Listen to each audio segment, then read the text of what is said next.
Today we're going to look at the worst white cards on the reserve list. This might be a difficult show because there's not many white cards on the reserve list, and half of them are actually broken. The other half are pretty bizarrely crappy though. Alright, we're going to look at I'm going to start off with Farmstead. We got a Enchant Land. White, white, white. Enchant Land. Target land's controller gains 1 life if white, white is spent during controller's upkeep. How does this even work? Like, at my upkeep, I can pay 2? Enchant Land as at the beginning of your upkeep, you can pay double white. If you do, you gain 1 life. Oh my goodness, let's celebrate. 1 life here. It's exactly what I was looking for. All I have to do is pay about 5 mana and pay an additional 2 mana every single turn after that. All right, Farmstead. Can't believe that is that really reserve list? It feels like it's been printed a million times, but actually this is all a bunch of fake cards. None of these cards are real, or they're summer magic or something. All right, Farmstead. Who all played Commander here? When you play, you mean playing Farmstead in Commander? Alright, Beanpot. Early plug for Aeson Crusader, since there are no non-changeling heroes. Aeson Crusader. Is part of the reserve list. Alright, white, white, 2 generic. It is a human knight with some sort of Tarmogoyf-like power and toughness. 2+ star. 2+ star. Aeson Crusader's power and toughness are each equal to 2+ the number of soldiers and warriors you control. Wow! Not bad. Not great. I mean, I'm not paying 4 mana for this thing, but in a soldier deck, I bet you need this thing. And guess what? Guess what, soldier fans? You can get this for $1. $1. How does that sound? That's a price you can't beat. You can't complain about $1. You can find this at Dollar General, the Dollar Store. What do you got? Dollar Tree. In Canada, we have the Dollarama. I don't actually know all the dollar stores in the United States. So, anyway, Aeson Crusader. And we have Robert here with the super chat. Divine Intervention. I'm wondering, yeah, I looked at the list of all the white reserve list cards. I'm wondering if we're going to get through every single one of them on this show and then still have time to spare. All right, we have an enchantment for, what is this, 8 mana? Divine Intervention enters the battlefield with 2 intervention counters on it. At the beginning of your upkeep, remove an intervention counter from Divine Intervention. Oh, it's the card, it's the draw spell, draw the game spell. If there are no intervention counters on it, the game is a draw. So if you have no intention of winning, yeah, the tie maker. This is, this is for people who don't have a winning attitude, but they're not willing to lose either. Effectively. This is a lot of, and this is actually pretty popular. This is pretty popular for such an awful card. Like, I don't want to lose the game, but I don't want to win the game either. Just for anyone who locked themselves out, soft lock the game, I guess they have Divine Intervention to make sure that the game will end in a reasonable manner. I'm gonna guess your age, 40? Over. You're a little over. You're close, though. You're really close. All right, King Ginger with Auspicious Ancestor. Oh my goodness. All right, we're gonna summon the Ancestor, which apparently is a human cleric by today's standards, for 4 mana. We have a 2/3. If Auspicious Ancestor is put into the graveyard from play, you gain 3 life. All right, we're gonna pay 1, gain 1 life. Use this ability only when a white spell is successfully cast, only once for each such spell. Oh, so it's like it's a half of Extort, almost, you know? Oh, is it any player? Whenever a player casts a white spell, you may pay 1 if you do gain 1 life. So long as you have a lot of mana available. I don't know about the rest of you, but I don't really want to spend my mana gaining 1 life every single time someone's playing a white spell. I'd rather just play the biggest, stupidest thing that I can play. Do ban cards count? If they're bad. Search year? What the hell is year? Is this reserve? This is reserve list. All right, we got a white 2 generic instant. Target creature defending player controls gets +3/+0 until end of turn. That creature may be assigned to block up to 3 creatures this turn. All blocks must be legal. All right, that was terrible to read. Let's read let's read the actual Oracle text. Target creature defending player controls gets +3/+0 until end of turn, and they can block up to 2 additional creatures this turn. Ah, a little bit of a political card. This helps your opponents. You know, oh, do you need a little extra defense? All right, we're gonna your creature. And then all of a sudden, I guess they come to life and they learn ninjutsu. They learned kung fu. They uploaded some new moves to Keanu Reeves. And they got +3/+0. Damn, a bad angel feather, I guess. Is leeches a white card? Leeches. Well, I'll be damned, it is. All right, we got white, 1 generic sorcery. Target player loses. Oh no, this is a great card. It's very narrow though. I mean, I wouldn't main deck this whatsoever unless I know for sure that I have a friend that is playing an infect deck, and even then, I guess I'd be screwed. What's the reserved list? Some people, do you know what, Hugh? Don't find out, because once you do, you'll get so angry. There is no more heated conversation that has been going on for eternity since the making of the reserve list than the reserve list. No one tell Hugh. Hugh is best not knowing for the rest of their life. All right, target player loses all poison counters. Leeches deals that much damage to that player. Oh my god. Oh no, so you're exchanging the poison for damage. Well, that's not exactly great. I mean, I would prefer that I would lose all the poison counters and that's it. How did the leeches really hurt you all that much? I guess they suck a little bit of the blood, I guess. All hail the reserve list. Also, yeah, some people love the reserve list. Some people hate it. If you love the reserve list, well, you're gonna love this one. It's $5, maybe a little over $5. It deals with poison. I'm surprised that no one's pumped this thing to the moon. Where our potions and powders fail, perhaps nature will succeed. Rayan, Samite Alchemist. I only started playing when DMU came out. LL, still a baby player. Welcome. Well, the reserve list is basically the reserve list is a list of cards they're never printing again. But they made this list like a long time ago, between 1993, I want to say, or maybe 1994, all the way up to Masks block, which was around the year 2000, maybe 1999. And it's got a combination of incredibly good cards, but also incredibly bad cards. And the funny thing is, so they're not going to print any more leeches ever again. This is it. Whatever leeches are on the market, that's it. That's all the leeches. No more leeches. So if you want to get your leeches for $5, it's probably not going to, the price won't go down by much. How much further can it fall? Okay, half is debt to the loyalty.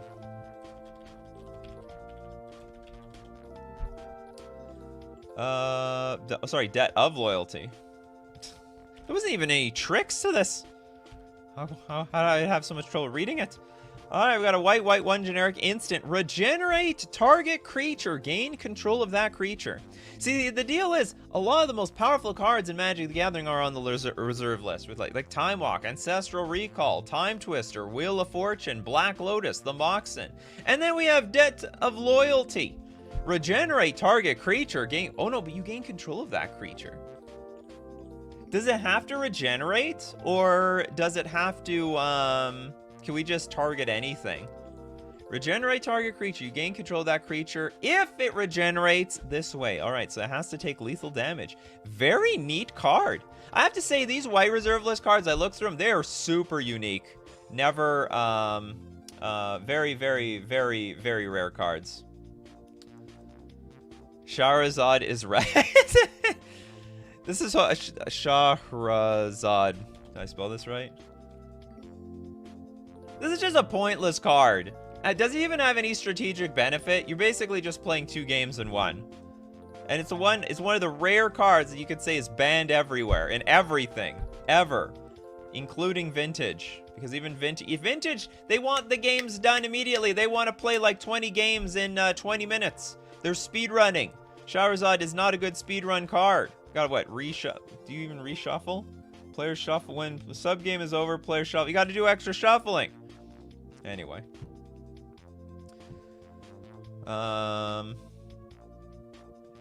What does Jihad do? This is one of those banned cards.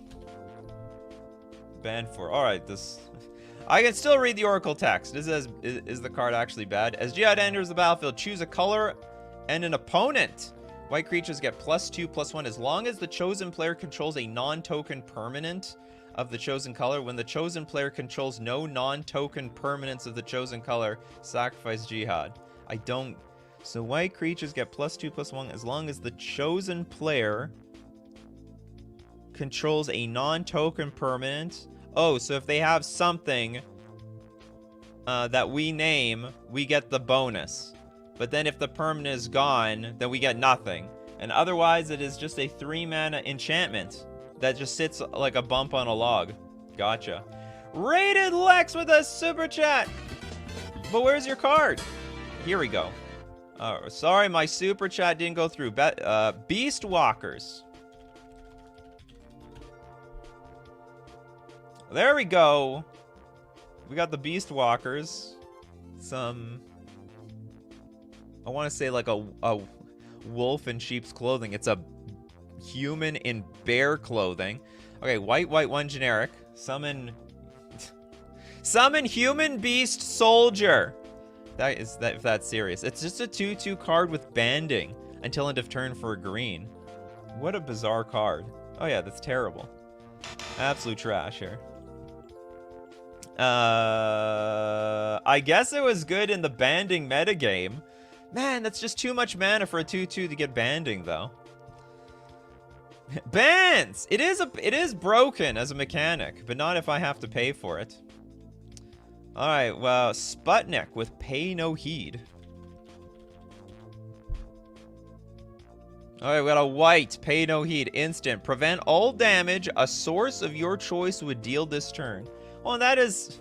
It's not reserve list. We need the reserve list cards here, people. Hafiz, Mid-Journey Beta Art.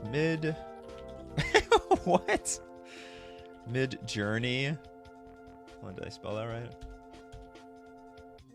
Journey? Oh, I don't know what it is. Mid-Journey? I don't know what this card is. There's no such thing as Mid-Journey. Such card does not exist. Okay, yo little Ted here. Zubiri, Golden Feather.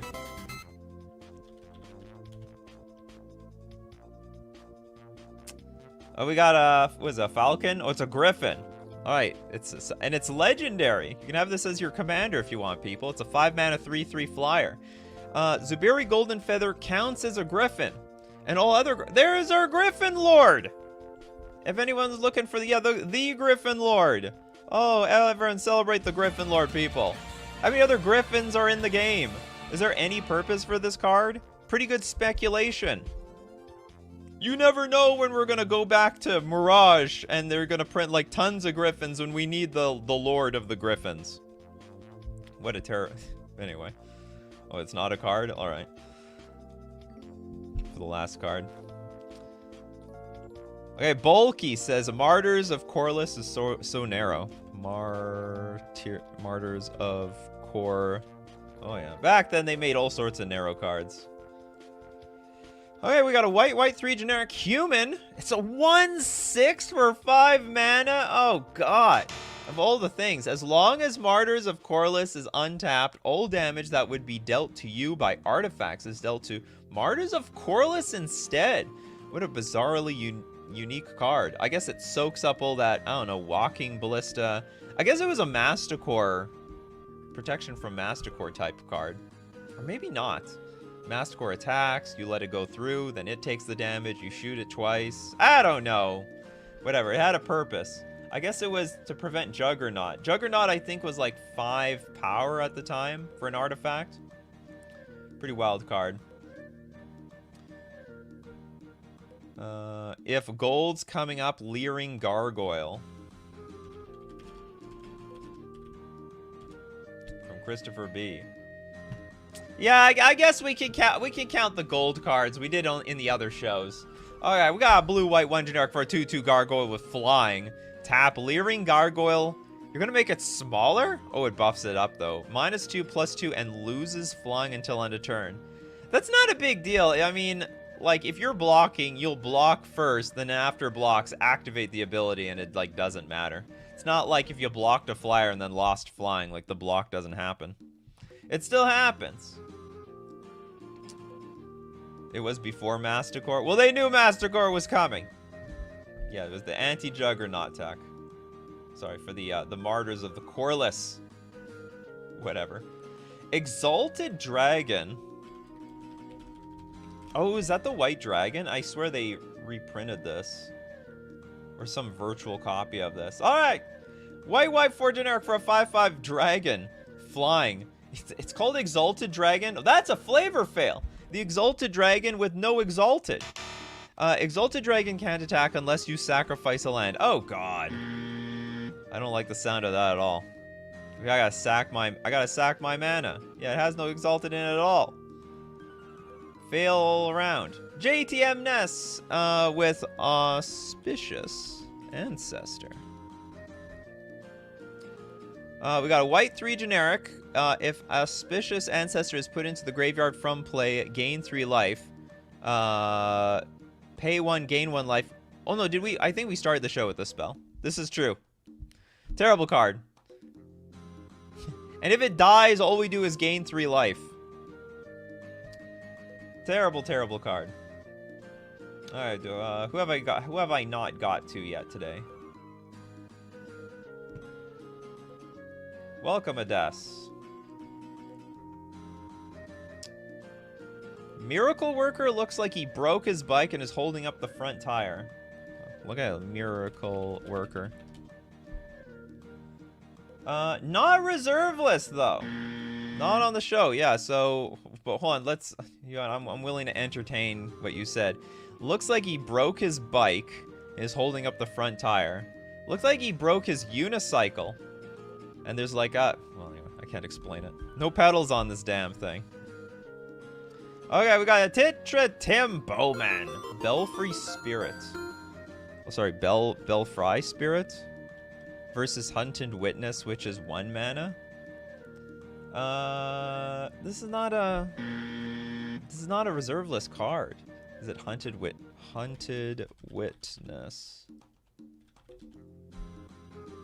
This is still not reserve list.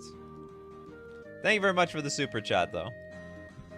I know we're not even halfway through the show, and we're running out of like white cards on the reserve list that are terrible. We're gonna end up just showing the really broken ones too. Okay, Bread's got something. Soraya the Falconer. Soraya the Falconer. You know what? We should just go through them all. Is this like a Falcon Lord or something? White 1 generic. All Falcons get +1/+1. It's funny, like the lord, anything that's like a lord for the Griffins, for the Falcons, they made it reserve list. Pay a white 1 generic. Target Falcon gains banding until end of turn. Not banding for the Falcons. Oh my goodness. Okay, hold on. I'm going to... I can ride my bike with no handlebars. I could sort of do that too when I was a kid. But I couldn't turn or anything like that. Errata to bird? Oh, did they? They get rid of the birds, the falcon? Target bird, wow. How do you know that? How on earth do you know not many falcons? I agree. Argentina has the bird deck. All right, so actually this card's value went up because now we can actually play this in any, you can buff up your owls, your squirrels, the storm crows. Best buff up your storm crows.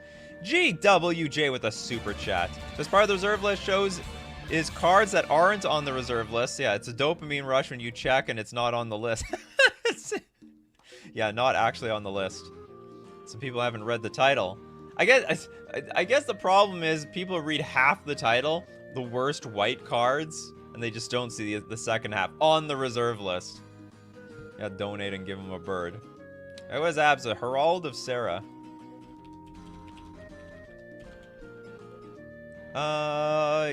Yeah. All right, white, 2 generic for a 3/4 flying and echo. Oh my goodness. Attacking does not cause Herald's Sarah to tap. For 1 less mana, you have a strictly worse Sarah Angel, and you have to pay like an additional 4 mana for this thing. Why did they think this would even fly? I don't think this was playable, period. This is just for the Sarah stands who needs every Sarah Angel card strictly for collecting and completely unplayable outside of that. Unless there's something I'm missing, like you need to play this thing early and you get to sacrifice it because you're not even going to pay the Echo or whatever. This flies, though. So does Sarah Angel. Part of Sarah Angel doesn't fly. You're telling me this one doesn't fly? This one flies perfectly fine, and she has Vigilance. And she's a 4/4. And she doesn't require an Echo for no damn reason. If it had haste, yeah, that would make some sense, but don't have haste. I played it back in 2001. Why? This seems even bad even back then. I mean, you know what? I mean, if you wanted to make a flying angel deck, you might not have had enough cards at the time. So you would have to stuff the deck with stuff like Herald of Angel. So I guess it makes sense. Now these days, they got millions of angels. Wizards did their marketing and they found out, oh my god, everyone loves angels and dragons and vampires and elves. Let's print them millions of these things. Notice how so many mythics are angels? They know their customers, people. They know their customers. Sarah Aviary. Don't forget to throw out card suggestions. I can definitely depend on Christopher B. Oh, we looked at this one. Or maybe we didn't. Creatures of flying get +1/+1. Again, the Lord effects. Everything, all the Lord effects are a reserve list. They must have thought that was broken. Hence, Lord of Atlantis was very... They didn't print too many Lord of Atlantises back then. Lord of Atlantis wasn't even a merfolk back then. If opponent plays this and you blink it, do they pay the Echo again? I actually don't know. I don't know how... I don't know the nuanced rules to Echo. I just honestly don't. Not my... like... I have no competitive experience with this card. Or any Echo cards for that matter. Energy Storm Flying Hate? Really? Energy Storm. Suggested by Zanzi. Alright, we got a white 1 generic. Cumulative upkeep of 1. Prevent all damage that would be dealt by instants and sorcery spells. Creatures with flying don't untap during their controller's untap step. Well, it's joke's on you, because my Herald of Sarah doesn't even tap. They had the answer to the answers. Or I guess maybe they thought this card was too good, so they printed more Vigilance creatures. We need Sarah Apiary, Lord effect for all the bees. Oh god. Is that a reserve list card? Sarah Apiary? Is this a card? No. You're just making things up, Wojtek. You're making things up. Okay, I am no one with Aurum. We're running out of cards here, I'm sure. Aurum, Samite Healer. It is a reserve list. Alright, white, 1 generic for a 1/3 human cleric. Tap, prevent the next 3 damage that would be dealt to target creature or player this turn. So basically, it was one of those healing salves, but on a creature. You could perpetually do this. I guess they thought healing salve was too broken at the time. When was this? Tempest? See, the deal is, back then, creatures weren't really all that big, to be honest. So if you had this thing out, it was probably incredibly strong. Because I mean, I don't even know if draft existed back then. Probably it did. But like back then, the creatures were really small. A lot of 1-power creatures, 2-power creatures. So this just roadblock things like crazy. You could easily like trade with a larger creature, preventing 3 damage to your smaller creatures. Made attacking impossible. Name says Samite all garbage. If it has Samite in the name, it's bad. All the Samites. Yeah, but which one? Oh, you're talking about... Okay, we were already sitting on a Samite card. Rogers. Formation. Which one? Defensive formation? No. Not reserve list. What looks old? This looks old. No, not reserve list. This one? It is this is literally the formation. All right. We got a white. It has more flavor text than text. It's a white 1 generic instant. Target creature gains banding until end of turn. Draw a card at the beginning of the next turn's upkeep. Wow. Cantrips before cantrips became popular. I've been a warrior for over 400 years, and yet each generation of Keldorans teaches me new tricks. There can be no better allies. That's probably, it was probably a good card at the time. No one would play it today. Bands with old fogey. Argentina says, yes, I drafted Tempest. There were a lot of creature kills at common. Oh, God. Then that made the Samite person useless. Wild Camaro. The Thunder Spirits. Is this really a white reserve list card? I guess it is. Sounds like it sounded like a red card to me. It is a 3-mana, 2/2 flying with first strike. That is wild. And they'll never print this card again. They can print a more powerful card than this, which I'm sure they've done already. I'm sure there is a 3-mana larger first strike flying creature out there in white. But they'll never do it at 2/2 flying first strike. It makes me wonder, when they're making new cards, do they have to go back to make sure that it's not already a reserve list card? I guess maybe a computer would tell them, like, hey, this is exactly a reserve list card. Change it a little bit. Don't copy my homework.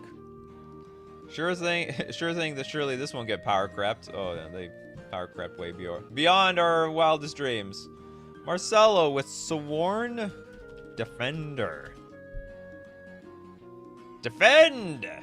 Oh, we got a white 2 generic. A knight. Is it a human knight? It is a human knight.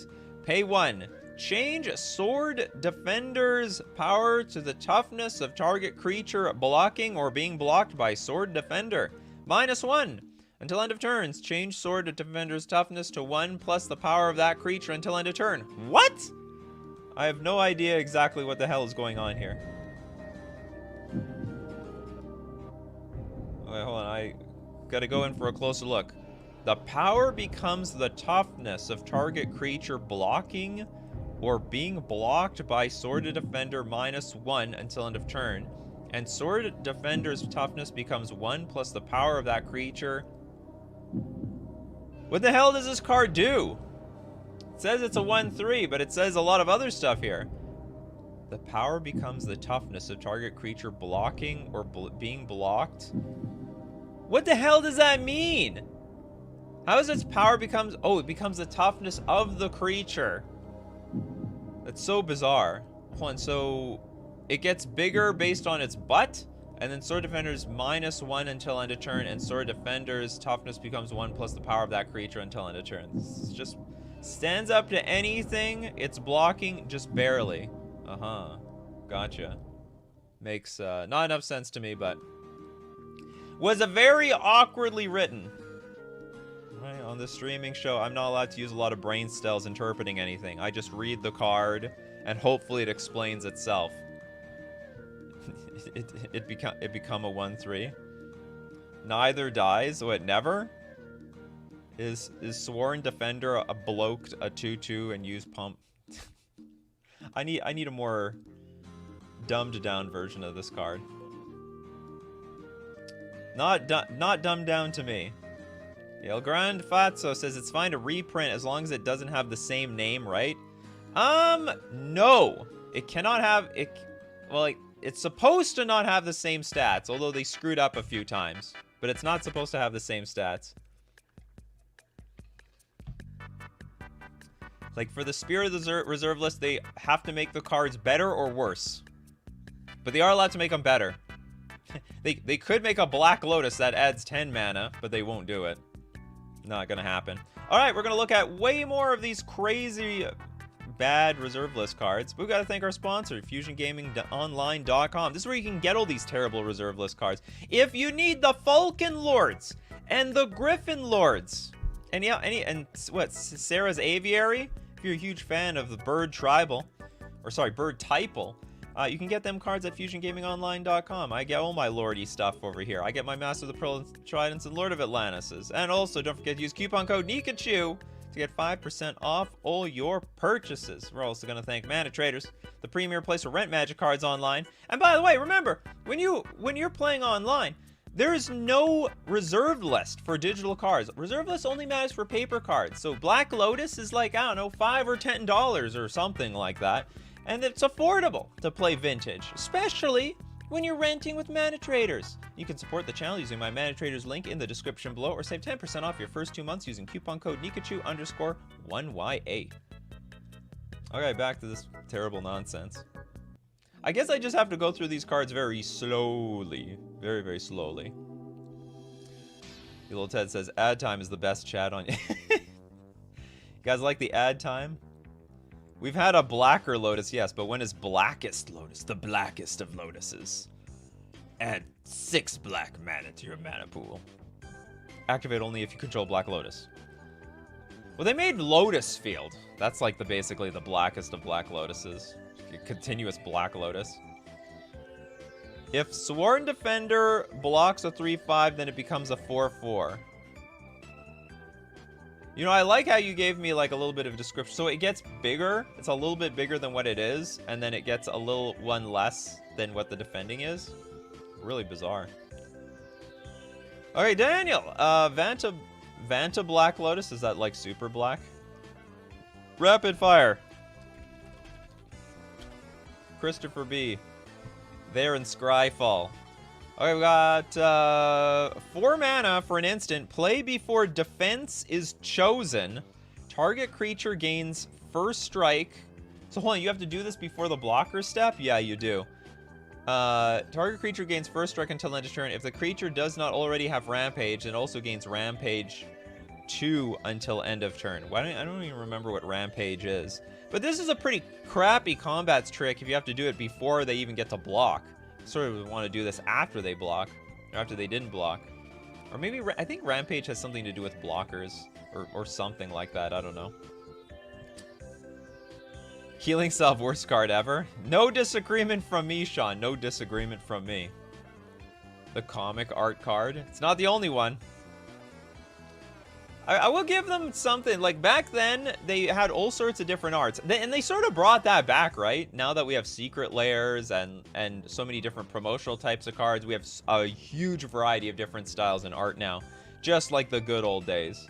Hell, they got cereal box art now for, like, Ulamog, for crying out loud. That's how far we've gone. So if you're a fan of cereal, you should be a fan of Ulamog. Yo, Little Ted, thanks so much for the super chat. Rasputin. Is he white? Oh, he is. For some reason, I thought he was Grixis. Maybe he's not a very Grixis-y card. All right, we have blue, white, 4 generic, 4/1, human wizard. Enters the battlefield with 7 dream counters on it. Remove a dream counter from Rasputin. Add 1 mana to your mana pool. Remove a dream counter from Rasputin. Prevent the next 1 damage that would be dealt to Rasputin this turn. And at the beginning of your upkeep, if Rasputin started the turn untapped, put a dream counter on it. Rasputin can't have more than 7 dream counters on it. It's really not that terrible of a card. So it does. It adds mana. So you don't even lose. It actually nets you mana? If I understand this correctly, you spend 6, get 7. You remove, and you can prevent the next 1 damage. This card's insane.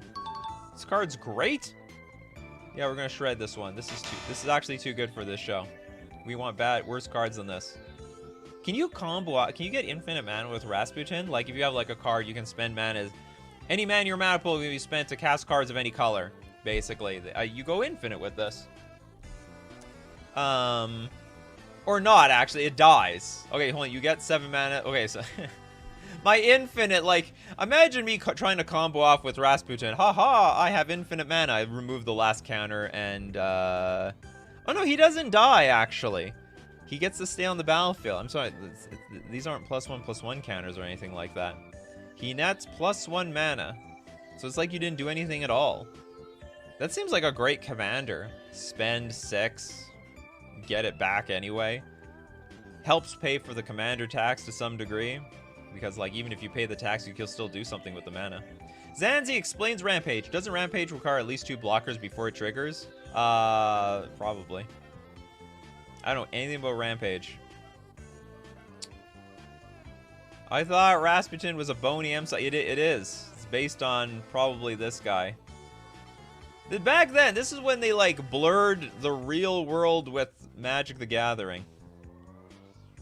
Actually, I don't know that much about history. Is Rasputin a real person? I'm pretty sure Rasputin was a real person. Hence why they made the bony song. Moat, that's too good for this show. Okay, hold on. Let's look at this one. Is a Chrome Legionnaire? Is that a... Not a reserve list card. It is terrible, though. It's pretty bad. He was a real person. All right. Couldn't be killed. Except he's still not... He's not alive right now, is he? He gone. Check... Time killed you, Rasputin. Checkmate. Actually, I don't know how he died. He saved the Russian queen's son, as it said. I only know as much as they said in the song. I've heard the song myself.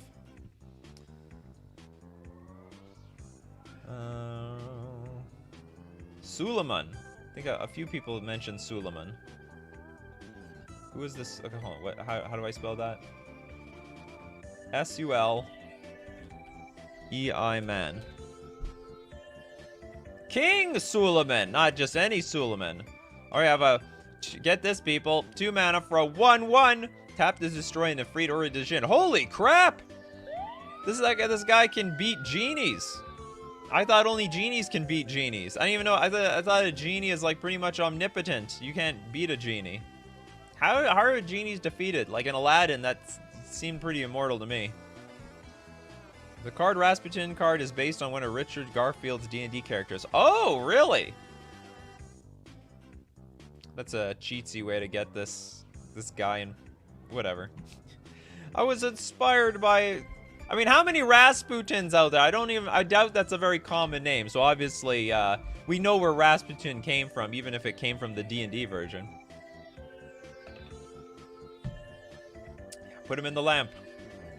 Gotta trick him. Trick him into becoming a genie. Hadi Dejin in shambles. So I guess this was like... Was this the Juzam Dejin anti-tech? You needed to beat them Juzam Dejins. You got your King Suleiman out. Because otherwise, this guy sucks. I mean, he's literally... It's a human noble. It's literally just a 1/1 for 2 mana. Complete crap outside of that.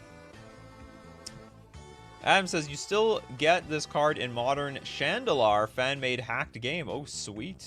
I should play Chandelar one day. Or maybe we should play Chandelar one day. I'm just afraid that it would just take forever to play.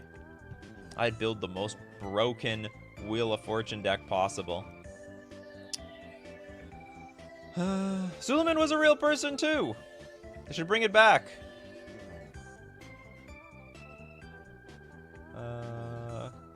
Okay, Jabari's influence. You need to redeem yourself, yo little Ted. After the last one that failed. Alright, we got a white 3 generic instant. Play only after combat. Well, that's stupid. Gain control of target non-artifact, non-black creature that attacked you this turn and put a -1/-0 counter on it. Oh, that's interesting. Very narrow, though. It's got to be... Oh, no, it's not that narrow. So, sorry, it's any non-artifact, non-black creature. So, we can take white, green, blue, red, and it'll just get a little bit smaller. But holy crap, it has to smack you for damage first. So, you get hit. And then after that, you're only getting a small... But you basically commandeer the card. It's a little bit smaller. I would never play it, though. You have to be under the influence to play this card. Does anyone play reserve list commander? Everyone's got to play with garbage reserve list cards. Leave my stuff alone. Toads is offended. Shots fired at Toads. Gotta steal a monk. Yeah, but at that point, the monk got so much value. I mean, I guess you could, like, ramp this thing out, right? Like, it's mostly colorless. So turn 1, Soul Ring. Turn 2, I don't know, play your commander. Turn 3, Jabari's influence. Don't doubt Jabari. Jabari is, got a silver tongue. Did we do Wood Elemental? This white cards. Pedgeman, that we did that one in the green show. A lot of terrible green cards. Okay, is Ragnar been mentioned yet, says Roger. Let's go look at Ragnar. I don't even know what Ragnar is. Oh, we didn't do it. We didn't do this guy. All right, so we've got for, what is it, Bant. Man, I'm forgetting the card names, or the color pie names. All right, 2/2, Human Cleric. Pay Bant, tap, regenerate target creature. It makes it slightly harder to get rid of this commander. Basically, yeah, you can regenerate itself. On the field of honor, a soldier need have no fear. For the people who are, I mean, forget indestructible. Everyone's like, how do I make my creatures indestructible? You just get Ragnar. Ragnar will just protect them one at a time, basically. We did leeches. Oh, it's gonna be hard. All right, General Jarkeld. Will not be surprised if we start showing like good reserve list cards. Okay, General Jarkeld for a white 3 generic. Tap, switch the blocking creatures of 2 target attacking creatures. Okay, switch the blocking creatures of 2 target attacking creatures. All defense must remain legal. Oh, so basically you attack, they block, and then you, the attacker, use General Jarkeld to swap the blocks and give them bad blocks. Use this ability only during combat, after defense is chosen, and before damage is dealt. Playing for fun must have sucked back then. I mean, there's so much interpretation to these cards. And also, the rules weren't even clear back then, so you sort of had to fill in the gaps yourselves. Not that that was ever a problem. General Jarkeld bad because it has more than 5 words in it. I agree. Does anyone even play this stuff? Imagine they bring these abilities back, like pay 1 mana, and I get to swap blocks. I wonder if it would be good or bad. Damage on the stack? Oh my goodness. Yeah, damage is still on the stack here. Does that work then? So hold on, switch the blocking creatures of 2. Oh, so it has to be after attacks. Oh, so we haven't hit the damage step. Yeah, that's right. Or is that a card? Damage on the stack. No, it can't be a card. They would never mention the stack on a card. All right, what do we got next? We got our bread with Ivory Gargoyle.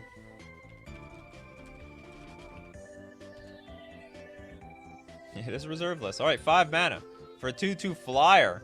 When Ivory Gargoyle is put into graveyard from play, return it to play under its owner's control at end of turn, and you skip your next draw step. Did everyone watch the cartoon, The Gargoyles? I tuned into that like the Teenage Mutant Ninja Turtles when I was a kid. It was basically second to the Teenage Mutant Ninja Turtles.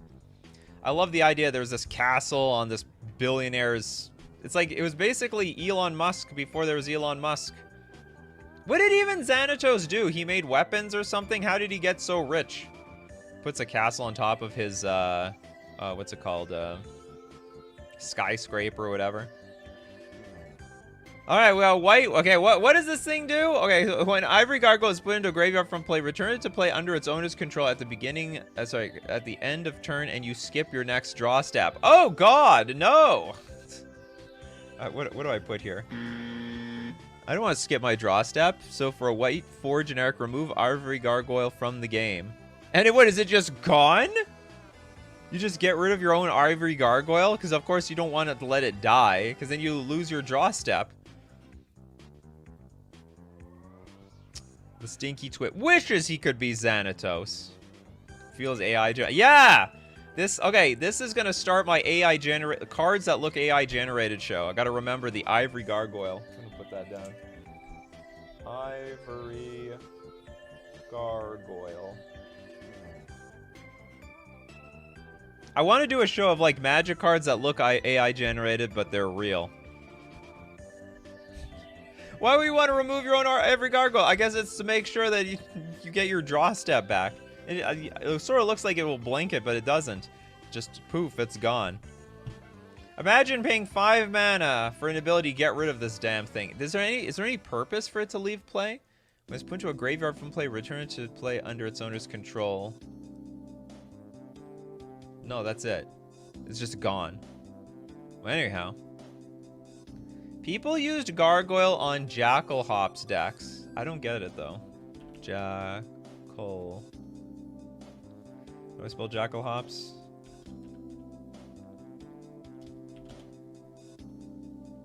So what's the synergy? Destroy all artifacts, creatures, and lands. They can't be regenerated. I don't get it. Oh, it dies. Oh, you let it die. But why this ability? This ability is pointless. I mean, unless you really, I guess it's just to unlock your draw step if it's locked, because it keeps dying every turn. Yeah, remove your Ivory Gargoyle so you don't lose. Well, I think the point is if it dies, it comes back. That's pretty neat tech. Yeah, we're using the word combo really loosely here. It's a 5-mana 2/2 for crying out loud. It's a gigantic grizzly bear. Sorry, I didn't read the title in full. That's okay. I don't read the cards in full either. Anyway, here's some white quality cards. Spiritual Sanctuary. Spiritual Sanctuary. The hell is this? 4-mana enchantment. Any player with planes under his or her control gains 1 life during their upkeep. 1 life. Every turn, you don't say. Made by Amy Weber. Did she do, like, Time Walk or something? I can't remember. I know that's a famous artist.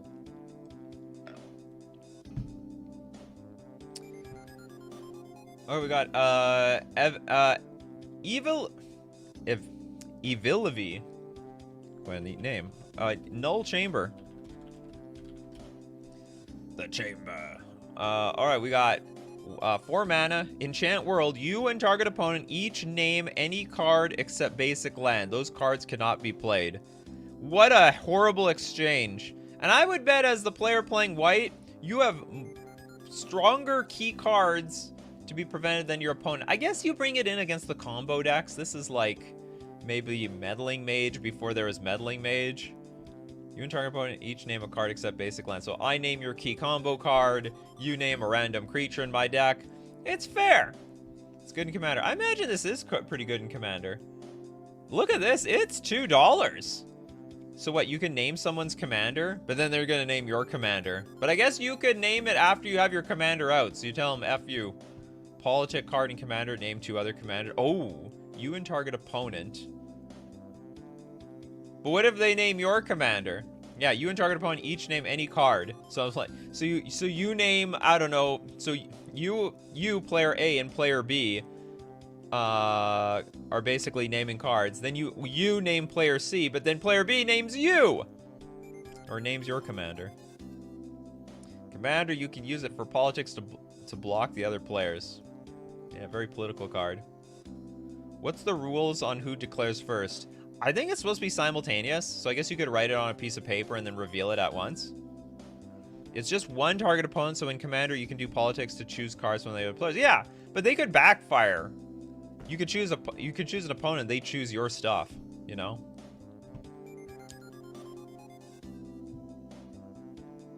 Oh, hold on. You name the other 2 players? You and target opponent each name... Oh, come on. Okay, so what's the Oracle text on this card? Maybe I'm missing something. Null Chamber enters the battlefield. You and an opponent each choose a card name. Well, it's you. Yeah, so you can't name 2 other players to control this card. Spells of the chosen name. It's you and someone else. And that other person can screw you. I mean, you could agree. You could say, hey, if I play Null Chamber, are we going to name the other... I mean, yeah, like, and... Obviously, if they're stronger, they're not going to want to screw you over. Steve Cooper, Tithe. Not much bad cards left. Yeah, we're probably running to the depths of the pits. I think this is still a pretty popular card. White instant. Search your library for a Plains card. If you control fewer lands and target opponent, you may search your library for an additional Plains card. That's value. Reveal those cards to all players and put them into your hand. Shelf your library. This is like a crappy land tax, though.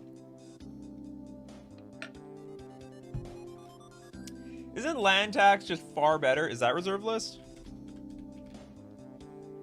It's not even reserve list. Being for upkeep, if one opponent controls more lands than you, may search your library for 3 basic land cards. Reveal them, put them to your hand. This card's broken. How is this legal? Or sorry, how is this not reserve list? This was reserve list. That's insane. Best part of Tithes is it's not. Oh, so you can just get like a Sacred Foundry is what you're saying? Yeah, you get a Plains card. Okay, so you get 2 Plains cards. You could even get those Plains cards with abilities on them. If they screw you, target them for a night. Yeah, you go get them. You get them next time. They will regret. They will regret. Okay, Rob Boy, Debt of Loyalty. Did we do this one? Oh yeah, we did this one. What have we not done? The Hand of Justice. Oh, this sucks. Okay. Abzo. Okay, oh, is there... People keep mentioning mercenaries. I'm seeing this constantly. Okay, so we'll do mercenary. Oh, it's just Christopher B saying mercenary over and over again. Okay, we got 6 mana for a 2/6 avatar. It is still called an avatar. Tap. Okay. Activated ability is tap, and then you can tap 3 untap white creatures you control. Destroy target creature. Shouldn't it just... Oh, no, so its activated ability is tap, then you can tap 3 white creatures you control, destroy target creature. So you're tapping 4 creatures to blow up 1. I guess this would work really well in combo decks. It's still 6 mana to destroy a creature. This is like a little much for me, in my opinion. Reserve list rules didn't make sense at the time, and now we pay for the weird, obscure rules.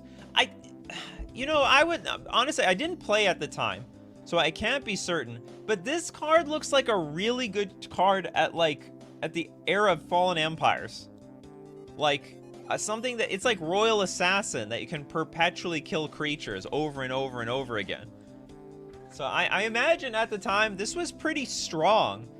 If you look at the cards back then, like, they all suck. Like, creatures are just, like, a lot of vanilla nonsense. And this, if you have, like, 3 white creatures on the battlefield and then Hand of Justice, it can just single-handedly take over the game. In my opinion.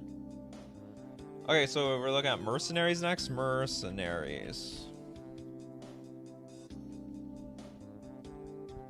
Okay, white 3 generic for 3/3. Whenever Mercenaries damages a player, that player can pay 3 to prevent that damage. Good God! So even when we're dealing damage, we're not dealing damage. What is even wrong with a 4 mana 3/3? This is 4 mana 3/3 with downside. This might actually be like the worst card we've seen today.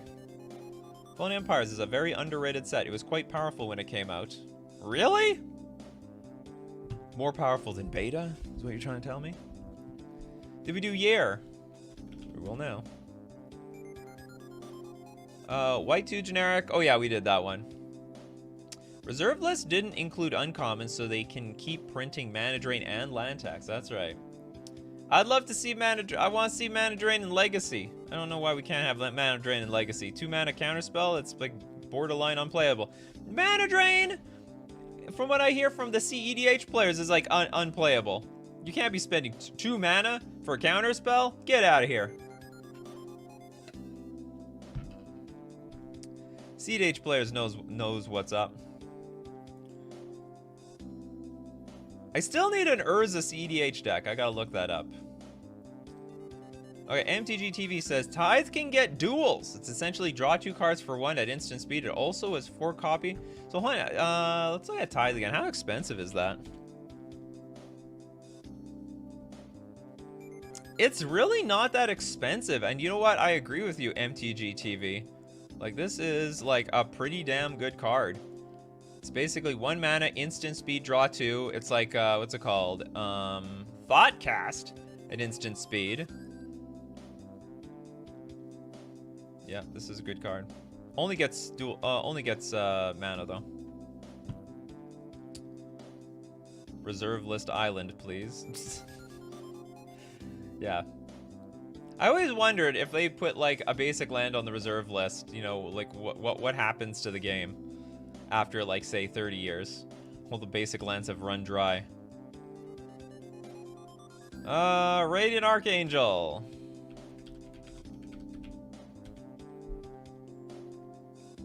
Came from Urza's Legacy. 5 mana for a 3/3 flyer. It counts as an angel. Oh, it's a legendary creature. Attacking does not cause radiant. They don't even pronounce the whole name.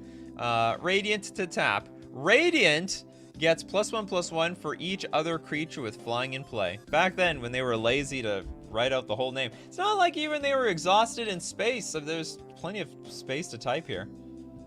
Angel's name is Radiant. That it is. Alright, Christopher B with Kjeldoran Phalanx. 6 mana for a 2/5 banding first strike. Wow, how does banding and first strike work? Did it give first strike to the other creature it's banding with? Because they basically attack together and they block together, but I don't know how first strike, like, messes with that. If you play a black-white deck, wouldn't Righteous War hurt you? Probably. Travar, that is her whole name? See the comma? Yeah, well, the whole name of the card is Radiant Archangel. So hold on, how did they reframe this? They changed it up here. Flying Vigilance. Radiant Archangel gets +1/+1 for each other creature with flying on the battlefield. They cleaned it up.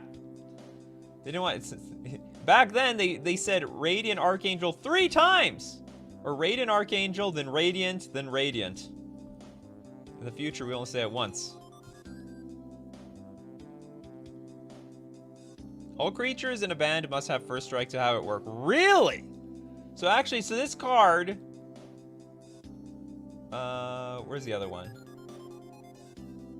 Where are we? So the Kjeldoran Phalanx actually sucks extra much because I can only band with other first strike creatures. See the comma after Radiant? Well, what does that matter? Radiant, comma, Archangel. So, that's the whole name of the card. That's the whole point. The, when they're referring to magic cards in the text box, they name the entire name. They don't just name the, like, the first half. The comma doesn't matter. Like, as they do it in the Oracle text here, it's Radiant, comma, Archangel. Gets +1/+1 for each other. And they named it here, Radiant, comma, Archangel. But then they got lazy on the second, the second ability and the third ability. Oh, here's one I didn't. Gosta Dirk. From I Am No One. Oh, here we go. Blue, blue, white, white, 3 generic for a 4/4 first strike. Creatures with Island Walk may be blocked as if they did not have this ability. Look at that. It's already hating on the merfolk, even though there were barely any merfolk at the time of Legends. There was like literally maybe 3 or 4 merfolk at that time. Complete...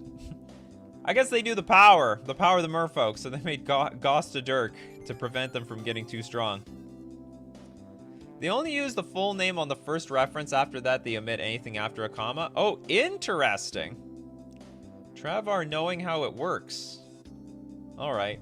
Well, these days only name it once because they template it way better.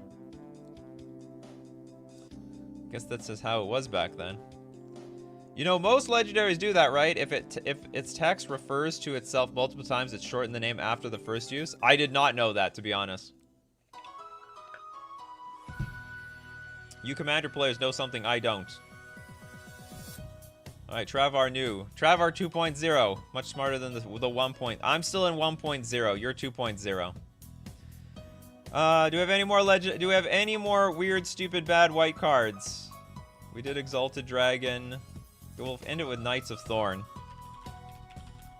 You're the saver of the show today, Christopher B. You're the saver of the show. I'm sure you're just looking all this stuff up on Scryfall, but I appreciate it. 4 mana for a 2/2. Banding Pro Red. It's actually got to be a hell to get through for a red player. I haven't played Magic in 20 years, though, but you know what? You know what you need to know. Some things haven't changed in 20 years. Travar, some things haven't changed. All right, that's gonna be it for the show today. Thank you very much for joining me.